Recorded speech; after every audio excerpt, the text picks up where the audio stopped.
Olympus serait la meilleure marque pour les aventuriers. Alors oui, je sais qu'aujourd'hui il s'appelle OM System, mais moi je vais continuer à les appeler Olympus. Olympus, c'est une marque super intéressante parce qu'elle arrive à maîtriser des technologies que des marques beaucoup plus grandes, comme Sony, n'arrivent toujours pas à avoir aujourd'hui.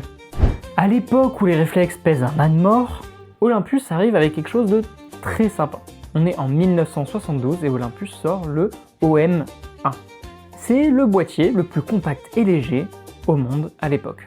Un seul mot d'ordre, la puissance qui tient dans votre poche. Et c'est à partir de ce moment-là que cet ADN de marque va continuer d'exister pour Olympus.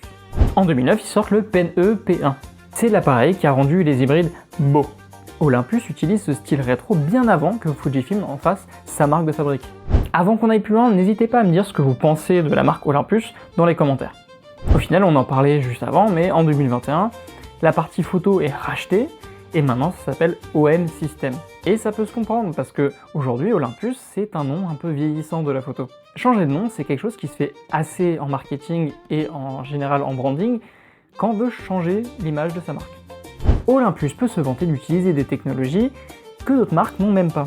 Ils ont été par exemple les premiers à avoir une stabilisation IBIS sur 5 axes. Vous pouviez prendre une photo à main levée pendant plusieurs secondes sans que ce soit flou.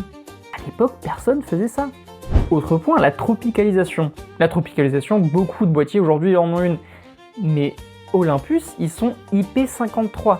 Littéralement, quand un Fuji ou un Sony peut se prendre une petite pluie, vous pouvez laver votre Olympus plein de boue sous le robinet.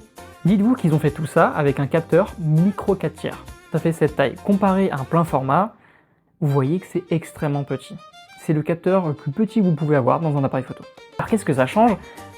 Votre boîtier, au lieu de faire 3 kg comme des trucs professionnels, il va faire 500 grammes. Pour conclure, Olympus, c'est vraiment pour les baroudeurs, ceux qui aiment voyager et qui ont besoin de quelque chose de léger, puissant et résistant. Petite question pour vous, est-ce que vous accepteriez pour plus de liberté de prendre un capteur plus petit ? Je vous laisse me dire tout ça en commentaire. Merci d'avoir regardé cette vidéo. Si jamais elle vous a plu, n'hésitez pas à vous abonner, à liker et me dire en commentaire s'il y a d'autres sujets que vous voulez voir en vidéo. Et sur ce, bonne journée.